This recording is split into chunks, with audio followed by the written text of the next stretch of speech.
Sur ce thème, je ne peux finir sans vous dire qu'une fois de plus, vous autres, vous avez une bataille à mener, avec moi bien sûr. C'est contre la privatisation.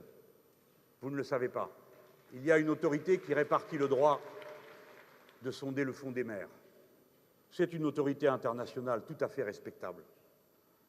25 brevets ont déjà été accordés pour faire des trous partout. Le dernier, c'est à l'Inde. On fait des trous. On ramasse des effluves soufrés qui sont plus riches en minéraux que tout le reste.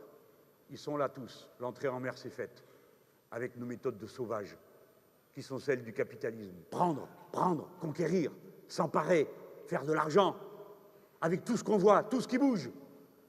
Il nous faut absolument qu'un tribunal écologique international soit disponible pour que lorsqu'une plainte veut être déposée, elle puisse l'être auprès de quelqu'un.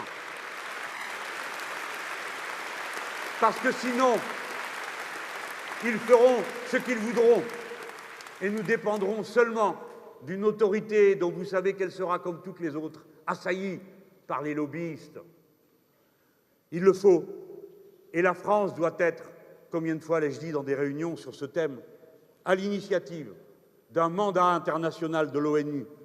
Oui, de l'ONU, c'est-à-dire du seul organisme représentatif de toute l'humanité, que souvent on moque, dont on rit des lenteurs, mais qui est pour l'instant la seule société commune à toutes les nations, et qui a une autorité, une légitimité bien supérieure aux assemblées de voyous et de voleurs du genre du G8 et du G20, qui mettent le reste du monde aux ordres.